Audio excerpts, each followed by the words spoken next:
لڑائی ہو گئی دو خواتین کی شادی کی ایک تقریب کے دوران، اور لڑائی کی وجہ جو تھی نا وہ بھی بہت دلچسپ تھی۔ جو خاتون لڑ رہی تھیں وہ امریکہ سے آئی تھیں، اور تقریب ان کی اپنی بیٹی کی شادی کی تھی، اور جس خاتون سے وہ لڑ رہی تھیں وہ ان کی نند تھیں اور پاکستان میں ہی رہتی تھیں۔ امریکہ سے آئی خاتون کا کہنا تھا کہ جب ان نند صاحبہ کی پہلی بیٹی کی شادی ہوئی سن 2000 میں، تو اس وقت انہوں نے 5000 روپیہ سلامی دی تھی، اور اس وقت سونے کا ریٹ 4500 روپیہ تولہ تھا، یعنی کہ انہوں نے 1 تولہ سونے کی قیمت سے کچھ زیادہ رقم بطور سلامی اپنی نند کی بیٹی کو دی تھی۔ پھر 2006 میں نند صاحبہ کی دوسری بیٹی کی شادی ہوئی تو امریکہ والی خاتون نے 20000 روپیہ سلامی دی، اور اس وقت سونے کا ریٹ 15000 روپیہ تولہ تھا، یعنی کہ اس وقت بھی انہوں نے 1 تولہ سونے کی رقم سے کچھ زیادہ رقم بطور سلامی اپنی نند کی دوسری بیٹی کو دی تھی۔ ایک حساب سے انہوں نے اپنی نند کو تقریباً 2.5 تولہ سونے کی برابر رقم دی تھی۔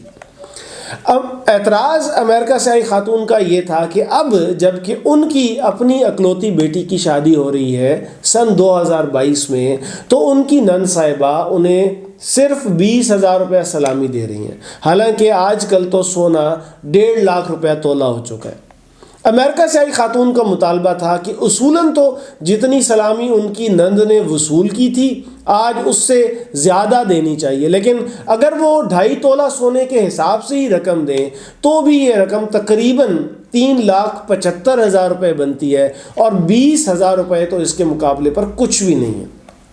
ان کی نند کہہ رہی تھیں کہ آپ نے جو دیا تھا وہ آپ نے اپنی استطاعت کے مطابق دیا تھا، اور آج میں جو دے رہی ہوں میں اپنی استطاعت کے مطابق دے رہی ہوں۔ اور امریکہ سے آئی خاتون کہہ رہی تھیں کہ اگر اپنی حیثیت کے مطابق دینا ہے تو لینا بھی پھر اسی مطابق چاہیے تھا۔ یہ واقعہ تحریر کیا شیری حیدر صاحبہ نے 11 دسمبر 2022 کو روزنامہ ایکسپریس میں چھپنے والے اپنے کالم میں، اور اسے پڑھنے کے بعد میں حیران بھی ہوا اور پریشان بھی، کیونکہ مجھے تو دن کے خرچے کا حساب یاد نہیں رہتا۔ ان خاتون نے 22 سال پہلے کے خرچے کا حساب بھی رکھا ہوا تھا، اور انہیں سونے کا 22 سال پہلے والا نرخ بھی یاد تھا، اور اب وہ مطالبہ کر رہی تھیں کہ انہیں اسی حساب سے سلامی بھی دی جائے۔ مجھے یہ رویہ بڑا عجیب سا لگا،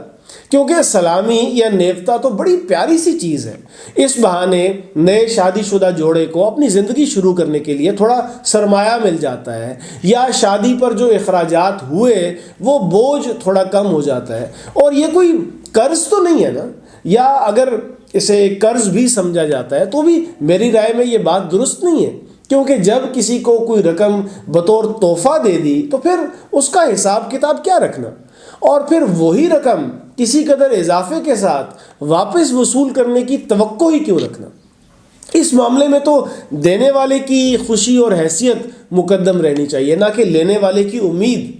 پھر یہ بھی سوچیں کہ جسے آپ نے سلامی دی وہ بعد میں کسی مشکل کا شکار ہو گیا، اور جب آپ نے اسے بلایا اپنی کسی تقریب میں اس وقت وہ کسی مالی مشکل کا شکار ہے، تو وہ بیچارہ تو اس وقت یہ رقم واپس کرنے کی پوزیشن میں نہیں ہے، تو اسے اس کی مرضی سے سلامی یا نیوتا دینے دیں۔ کئی برادریوں میں تو اسے لین دین سمجھا جاتا ہے، باقاعدہ ایک رجسٹر رکھا ہوتا ہے جس میں اندراج کیا جاتا ہے کہ کس نے کتنے پیسے دیے، اور پھر اتنی ہی یا اس سے کچھ زیادہ رقم کی واپسی کی امید کی جاتی ہے۔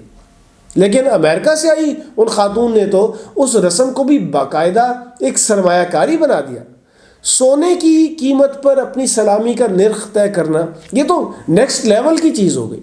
میرا خیال ہے کہ اس طرح کے رجحانات کی حوصلہ شکنی ہونی چاہیے۔ چلیں یہ لین دین باقاعدہ ایک رسم بن چکا ہے تو اس رسم کو سادہ کر دیں، آسان کر دیں، اور پھر اسے لین دین ہی رہنے دیں نا، سرمایہ کاری تو نہ بنائیں۔ آپ دیکھ رہے تھے نوک جھوک، میں ہوں عمیر محمود۔